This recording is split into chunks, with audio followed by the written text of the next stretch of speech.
मेरा नाम अंबर ख़ान है और मैं यहाँ यूनिवर्सिटी ऑफ पैडरबोर्न में कंप्यूटर साइंस में मास्टर्स कर रही हूँ। मेरा नाम राबिया है। मैं पाकिस्तान में कोयटा बलूचिस्तान से ताल्लुक़ रखती हूँ। यहाँ पे मैं मास्टर्स कर रही हूँ कंप्यूटर साइंस डिपार्टमेंट में। जब मैं यहाँ जर्मनी आई तो सबसे पहले मैंने जो प्रॉब्लम फेस किया वो ये था कि अकोमोडेशन के लिए, क्योंकि यहाँ स्टूडेंट इन वर्क में जो है मुझे काफ़ी वेट करना पड़ा अकोमोडेशन के लिए, तो उसके लिए बड़ा प्रॉब्लम होता है स्टार्टिंग डेज़ में यहाँ। तो उसके लिए ये मैं तो ये कहूँगी कि आपको जो है यहाँ PSL से कोऑर्डिनेट करना चाहिए जब आप पाकिस्तान में ही हो। अगर आप सीनियर्स के साथ लिंक में होंगे तो फिर वो आपके लिए अरेंज करते हैं स्टार्टिंग डेज़ के लिए। और इसके अलावा आप फेसबुक पे भी एक बहुत अच्छा ग्रुप बना हुआ है पाकिस्तानी स्टूडेंट्स के लिए, तो वो ज़रूर ज्वाइन करना चाहिए। वहाँ से आपको काफ़ी हेल्प मिल जाती है। बेसिकली हाँ, मैं भी जब आई थी हमें अकोमोडेशन का काफ़ी ज़्यादा इशू होता है, लेकिन पाकिस्तानी कम्युनिटी हमें उसमें काफ़ी हेल्प कर देती है। होता ये कि स्टूडेंट इन वर्क में अगर हमने टाइमली अप्लाई नहीं किया होता, लाइक अगर हमने कम से कम 5 से 6 महीने पहले अप्लाई नहीं किया होता तो हमें वेटिंग लिस्ट के लिए 6 महीने इंतज़ार करना पड़ता है, और अगर हम उससे पहले आ जाते हैं तो हमें कहीं ना कहीं किसी के साथ शेयरिंग पे रहना पड़ता है। उसके बाद ये होता है कि जब सेमेस्टर स्टार्ट होता है तो हमें कोर्सेज डिसाइड करने होते हैं कि एक सेमेस्टर में हमने कितने कोर्सेज लेने और कौन से कोर्सेज लेने हैं। पाकिस्तान में ये होता है कि हमें कोर्सेज दे दिए जाते हैं और हम पढ़ लेते हैं, तो जो कोर्सेज डिसाइड करने का पूरा प्रोसीजर होता है उसमें हमें काफ़ी ज़्यादा प्रॉब्लम होती है। हम यूजुअली ये करते हैं कि अपने सीनियर से पूछते हैं जो वो कोर्सेज पढ़ चुके हैं, टीचर्स का फीडबैक ले लेते हैं, तो हमें थोड़ी आसानी हो जाती है। उसके बाद फिर ये होता है कि कुछ कोर्सेज जो हैं वो रिटन होते हैं, कुछ उनके एग्ज़ाम्स जो हैं वो ओरल होते हैं। तो पाकिस्तान में हम स्कूल के लेवल पे, कॉलेज लेवल पे एक वाइवा देने के बाद हमने कभी ओरल एग्ज़ाम का तो तसव्वुर भी नहीं किया होता। तो यहाँ पे जब हम कोर्सेज डिसाइड करते हैं तो ज़्यादातर स्टूडेंट्स डरते हैं कि पता नहीं ओरल एग्ज़ाम देंगे तो कैसा होगा, हम पता नहीं वहाँ भूल जाएंगे, ब्लैंक हो जाएंगे। लेकिन मेरा अपना एक्सपीरियंस ये है कि जब हम यहाँ आए और हमने कोर्सेज पढ़े तो यहाँ पे रिटन एग्ज़ाम ज़्यादा मुश्किल होते हैं और ओरल एग्ज़ाम जो है बहुत आसान होते हैं। टीचर सपोर्टिव होते हैं, तो आप जब एग्ज़ाम देने के लिए जाते हो तो वो पहले आपको चेयर अप करते हैं, देन वो प्रॉपर स्टार्ट करते हैं, तो ओवरऑल एग्ज़ाम अच्छा होता है। तो मेरा ये ख्याल है कि जब स्टूडेंट्स आएँ तो जो भी ये कहा जाता है ना कि ओरल एग्ज़ाम है, तो इस चीज़ से नहीं डरना चाहिए और कोर्सेज जो हैं अपने इंटरेस्ट के अकॉर्डिंग चूज़ कर लेना। और एक और बात अभी मैंने ये जो यहाँ है जो पाकिस्तान में नॉर्मली नहीं होता, एक हमारा एग्ज़ाम से पहले एक होता है स्टूडेंट लास्ट डेट, वो भी एक अच्छा है कि आपकी एग्ज़ाम से पहले एक प्रिपरेशन हो जाती है और वो एक आपकी फाइनल एग्जामिनेशन के लिए समझे कि आप क्वालिफाई करते हैं या नहीं। तो इसलिए यहाँ ये भी है कि मोस्टली जो है प्रोफेसर्स वो लेते हैं कि स्टूडेंट लास्टिंग होता है आपका एग्ज़ाम से पहले कि आप फाइनल एग्ज़ाम देने के लिए प्रिपेयर है या नहीं है, तो ये भी एक गुड प्लस पॉइंट है। उसके अलावा स्टूडेंट्स यहाँ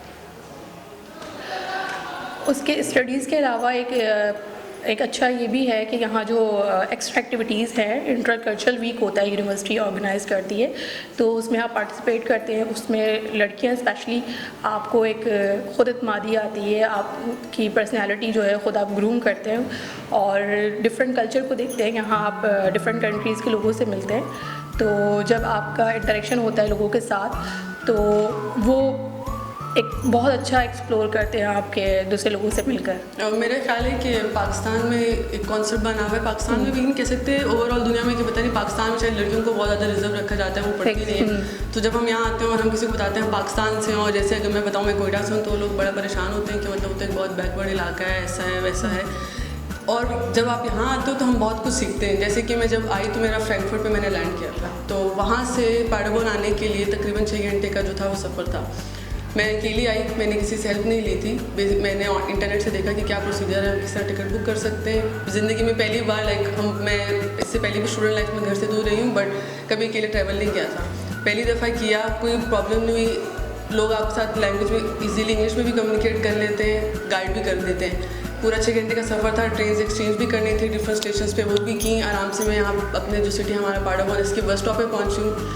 अनलकीली हुआ कि मैंने गलत बस ले ली थी, बट फिर लग कुछ इस तरह हुई कि जो बस ड्राइवर था वो इंग्लिश बोल सकता था, तो उसने मुझे गाइड किया और उसने मेरी बस चेंज करवा के मुझे जो हमारा बस स्टॉप था जहाँ मैं एक्सपेक्टेड था डिपार्चर, मैं वहाँ इजीली पहुँच गई थी। अच्छा, इजी ये भी होगा कि अगर आप जब जर्मनी आ रहे हैं तो कुछ बेसिक इन्फॉर्मेशन अगर आपको जर्मन की हो तो वो बहुत सपोर्ट हो जाती है उससे कि आप यहाँ आके ना एकदम ब्लैंक नहीं होंगे कि आते ही जब आप यहाँ देखते हैं यहाँ साइन बोर्ड्स एंड यहाँ हर चीज़ जर्मन में है, तो फिर अगर आपको कुछ बेसिक वर्ड्स की मीनिंग भी मालूम हो तो वो एक अच्छा है कि अगर आप आने से पहले यहाँ आपको थोड़ा बहुत आइडिया हो उसका।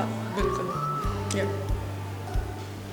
और जैसा कि मैंने बताया कि मैं कोयटा से हूँ बेसिकली, वहाँ और यहाँ पे सोचा जाता है कि हम कोयटा से हैं और वहाँ पे लड़कियों को पढ़ने की इजाज़त नहीं है, लेकिन ऐसा नहीं है। मैंने अपना FSC, मैंने अपना बैचलर्स भी घर से दूर रह के लाहौर सिटी से किया, उसके बाद फिर मैं यहाँ आई। तो जो लड़कियाँ, मेरा ये ख्याल है कि जो वहाँ रहती हैं, वे हमारे सूबे में बलूचिस्तान में रहती हैं, उनको ये नहीं सोचना चाहिए कि हम यहाँ रहते हैं, हम कैसे जाएंगे, हमारे लिए रिसोर्सेज की कमी है। बिल्कुल भी ऐसा नहीं है। इंटरनेट पे आजकल हर चीज़ अवेलेबल है, आप एक बटन दबाएं, आपको सारी इन्फॉर्मेशन मिल जाती है। फेसबुक पे पेजेस हैं, वहाँ से सारी वीज़ा प्रोसेस की इन्फॉर्मेशन, यूनिवर्सिटीज़ को कैसे सर्च करना चाहिए, उसके बाद अप्लाई कैसे करना है। और क्योंकि हम बलूचिस्तान से हैं, तो हमारे बलूचिस्तान और सिंध के जो स्टूडेंट्स हैं वो वीज़ा के लिए हम कराची बेसिकली सिंध कॉन्सुलेट से अप्लाई करते हैं। तो आपको ऑनलाइन वो लेनी पड़ती है, अपॉइंटमेंट लेनी पड़ती है। और फ़ायदा ये होता है कि हमें अपॉइंटमेंट के लिए ज़्यादा इंतज़ार नहीं करना पड़ता जितना बाकी NWFP और KPK बेसिकली और पंजाब साइड वालों स्टूडेंट्स को करना पड़ता है। तो मैं ये कहूँगी कि एक मोटिवेशन है मेरी, मैं खुद भी यहाँ पे बैठ के कुछ स्टूडेंट्स की हेल्प कर रही हूँ ऑनलाइन, और मेरा इरादा भी आगे यही कि अगर कोई स्टूडेंट हमसे हेल्प मांगे, चाहे वो बलूचिस्तान से या पाकिस्तान में कहीं से भी है, तो हम उनकी हेल्प कर सकें जिस तरह भी हमारे लिए फिजिबल हो। और स्पेशली मैं तो गर्ल्स के लिए कहूँगी, क्योंकि पाकिस्तान से गर्ल्स जो है इतना रेशो नहीं है जब हम दूसरे कंट्रीज़ की देखते हैं कि अगर हम देखते हैं दूसरे कंट्रीज़ को तो गर्ल्स बहुत ज़्यादा हैं। तो मैं तो कहूँगी पाकिस्तानी गर्ल्स आए आप लोग प्लीज़ ज़रूर, हम यहाँ आपका इंतज़ार कर रहे हैं और हमें भी ज्वाइन लाइफ टाइम एक्सपीरियंस होता है, बहुत कुछ सीखने को मिलता है, एक्सपोजर होता है। तो बिल्कुल पाकिस्तानी गर्ल्स को जो है वो आना चाहिए लड़कियों को। आखिर में मेरा ख्याल है मैं ये कहना चाहूँगी कि ये बहुत एक अच्छा स्टेप था कि उर्दू रेडियो डॉइचलैंड ने हमारे साथ कांटेक्ट किया और हमें कहा कि हम कुछ ऐसा कर सकें जो पाकिस्तान में बैठे लोग हैं वो हमें देख रहे हैं, वो कुछ इससे सीख सकें, कुछ मोटिवेट हो सकें। लड़कियां हैं, लड़के हैं, और अगर उनको कोई हेल्प चाहिए तो बेसिकली इनका वो हाँ बिल्कुल लाइक इनसे कांटेक्ट करके हमसे भी आप कोई भी हेल्प लेना चाहें तो बिल्कुल ले सकते हैं। और ये मेरे ख्याल से एक बहुत अच्छा प्लेटफॉर्म है कि जो है जिसके ज़रिए हम अपना मैसेज दे रहे हैं पाकिस्तान में रहने वालों को। और उर्दू रेडियो देखना चाहिए बेसिकली। आप इनका यूट्यूब पे है, फेसबुक है, इंस्टाग्राम, उस पर आप उसको लाइक करें, ज़्यादा से ज़्यादा आपको इन्फॉर्मेशन मिलेगी। आप हमसे भी कांटेक्ट कर सकते हैं और इस पूरी टीम के साथ भी कांटेक्ट कर सकते हैं, वो आपको ज़्यादा से ज़्यादा गाइड कर सकें। Thank you.